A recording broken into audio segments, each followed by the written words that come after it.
हर बार जब लड़की अपने बॉयफ्रेंड लड़के के साथ शादी रजिस्टर कराने जाती थी, उसकी गोद ली हुई बेटी किसी न किसी तरह उन्हें रोक देती थी। वह दिन उनके रिश्ते की 5वीं सालगिरह था और यह चौथी बार था जब वे शादी रजिस्टर करने पर सहमत हुए थे। लेकिन उस दिन लड़के ने गोद ली हुई बेटी के वेलकम बैक डिनर के लिए लड़की को अकेला छोड़ दिया। सवाल करने पर उसने मामूली बहाने से बात टाल दी। तभी गोद ली हुई बेटी खड़ी हुई और जानबूझकर कहा कि यह उसकी ही गलती थी और लड़की से उसे गलत न समझने को कहा। लड़की को याद आया कि पहले भी यही लड़की उनके विवाह पंजीकरण में बाधा डाल चुकी थी। व्यंग्य में उसने कहा कि वह एक कचरे के बैग जितनी ही सक्षम है। ये सुनते ही लड़का भड़क उठा। वह खड़ा हुआ और लड़की को कड़वी और मतलबी कहकर डांटने लगा। जब गुस्से में लड़की ने गोद ली हुई बेटी पर रेड वाइन फेंक दी तो लड़के ने तुरंत माफी मांगने को कहा, वरना शादी रद्द करने की धमकी दे दी। लड़की को यकीन नहीं हुआ। सबके सामने उसने रिश्ता तोड़ने की कसम खा ली और कहा कि अगर वह कभी उसके पास लौटी तो उसकी कोई संतान नहीं होगी। लड़की के चले जाने पर लड़का गहरे पछतावे में डूब गया। बाहर निकलते ही लड़की फूट फूट कर रोने लगी। वह सोच ही रही थी कि परिवार को क्या बताएगी। तभी किसी ने उसे रोका। वह लड़के का बड़ा भाई था। लड़की सन्न रह गई। अभी अभी ब्रेकअप हुआ था और अब उसका बड़ा भाई उससे शादी की बात कर रहा था। उसे लगा वह मजाक कर रहा है। बड़े भाई ने कहा कि जब उसे शादी करनी ही है तो किसी ऐसे इंसान से क्यों न करे जिसे परिवार स्वीकार करे। लड़की की हिचक देखकर उसे लगा कि वह अब भी अपने एक्स को नहीं भूली। खुद को साबित करने के लिए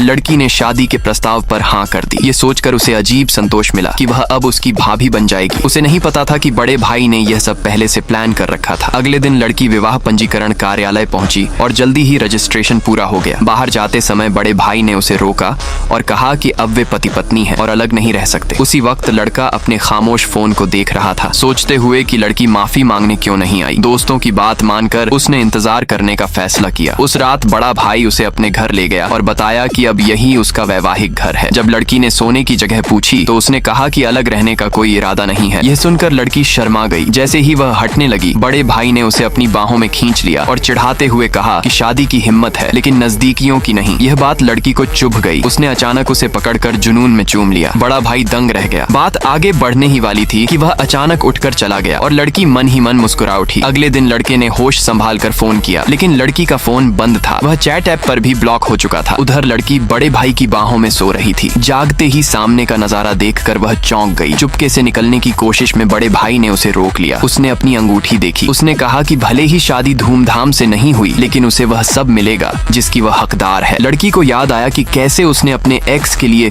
खुद सोने की अंगूठियां बनाई थीं, जिन्हें उसने बचकाना कहकर ठुकरा दिया था। इस व्यवहार से उसे पहली बार सच्ची अहमियत महसूस हुई। तभी लड़के का फोन आया। लड़की कॉल काटने ही वाली थी कि बड़े भाई ने फोन उठा लिया। आवाज सुनते ही लड़का आग बबूला हो गया।